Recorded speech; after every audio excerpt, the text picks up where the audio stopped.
Pemerintah melalui Kementerian Hukum dan Hak Asasi Manusia, Kemenkumham, mengimbau supaya semua kalangan menahan diri dan tidak bertindak sepihak dalam proses penanganan pengungsi Rohingya. Kami berharap semua pihak dapat menahan diri dari tindakan-tindakan provokatif agar tidak menimbulkan kondisi yang tidak kondusif di Aceh dalam penanganan para pengungsi Rohingya, kata Direktur Jenderal Hak Asasi Manusia, Dirjen HAM, Kemenkumham Dahana Putra dalam keterangan pers, Sabtu, tanggal 30 Desember tahun 2023, seperti dikutip dari Kompas TV. Dahana berharap agar insiden pengusiran terhadap para pengungsi Rohingya di Gedung Balai Mesraya Aceh pada Rabu, tanggal 27 Desember tahun 2023, lalu tidak terulang. Sebab menurut dia akibat peristiwa itu kini Indonesia menjadi sorotan masyarakat internasional. Harapannya tentu kejadian serupa yang memberikan citra negatif semacam itu tidak terjadi lagi ke depan, ujar Dahana. Dahana memandang bahwa penanganan pengungsi Rohingya memiliki kompleksitas yang tinggi.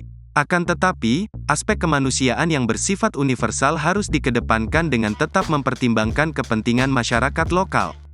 Dahana mengatakan, pemerintah Indonesia harus tetap menampung sementara para pengungsi Rohingya atas dasar kemanusiaan.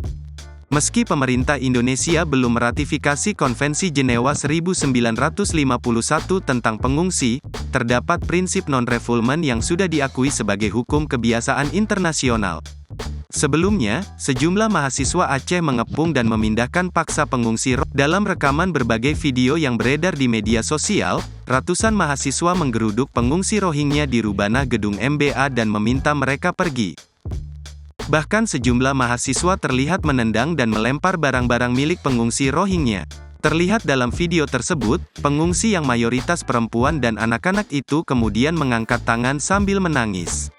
Akibat peristiwa itu, Komisioner Tinggi Perserikatan Bangsa-Bangsa (PBB) untuk pengungsi, UNHCR, meminta pihak berwenang untuk menjamin keselamatan para pengungsi Rohingya di Aceh yang saat ini berjumlah 1.608 orang.